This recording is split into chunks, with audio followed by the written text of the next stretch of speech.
আমরা আন্দোলনের ভবিষ্যৎ নিয়ে কথা বলছিলাম যে আসলে আন্দোলনটা কোন দিকে যাবে, আন্দোলনটা কি হবে।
যে আমাদের হচ্ছে কারফিউ দিয়ে দেয় অনির্দিষ্টকালের জন্য আবার, তো তখন আমরা আবার রাত্রে হচ্ছে আমাদের ডিসিশন চেঞ্জ হয় এবং চেঞ্জ হয়ে আমরা সেটাকে 5 তারিখ করি এবং 5ই আগস্ট আমরা বিভিন্ন পয়েন্টে এই 4ই আগস্ট রাতে বিভিন্ন জায়গা থেকে বিভিন্নভাবে মানুষ হচ্ছে পিক আপ ভ্যানে করে, কেউ হচ্ছে ট্রাকে করে, কেউ হচ্ছে অ্যাম্বুলেন্সে করে তারা হচ্ছে ঢাকায় আসে এবং ঢাকায় এসে তখন তারা কিন্তু বিভিন্ন পয়েন্টে পয়েন্টে কিন্তু তারা থাকে এবং যখনই দেখে যে সেনাবাহিনী পিছু হচ্ছে তখনই কিন্তু আমরা ছাত্ররা সবাই মিলে সেই শাহবাগে যাই এবং শাহবাগে যেয়ে তখন আমরা শাহবাগে আমাদের যেই বক্তব্য যে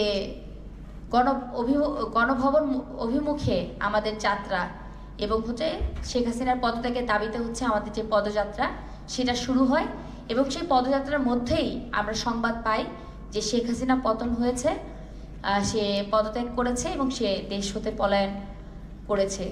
তাহলে এই ছিল আসলে জুলাইয়ের যে ঘটনা, কিন্তু এর পরবর্তীতে কি ঘটেছে?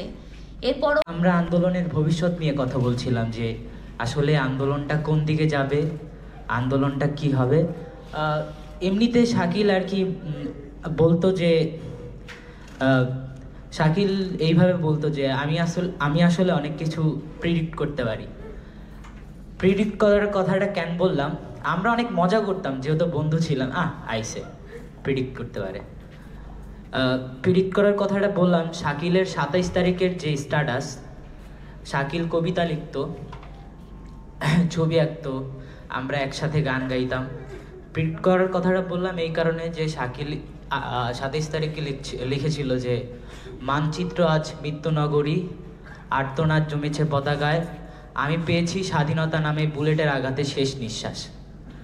শাকিলের 27 তারিখের আসলে এই লেখা, তারপরে 4 তারিখে তার মাথায় গুলি লাগা, তারপর মাথায় গুলি লাগার পরেও তাকে আর কি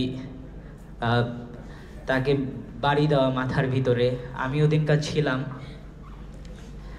আর এছাড়া আর কি শাকিলের রাজনৈতিক দর্শন কি ছিল, একদিন আর কি আমি সোহাগ, রাজীব মিশু স্যারের বাসায় যাই।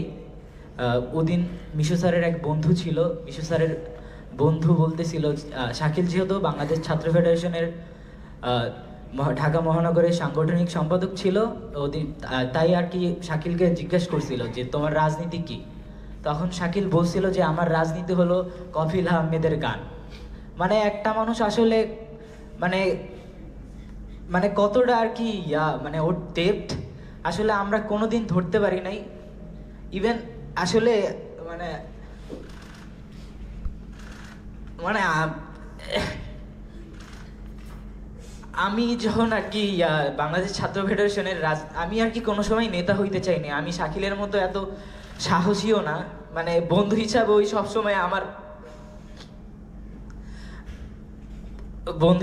সবসময় আমার কাঁধে হাত দিত, বলতো যে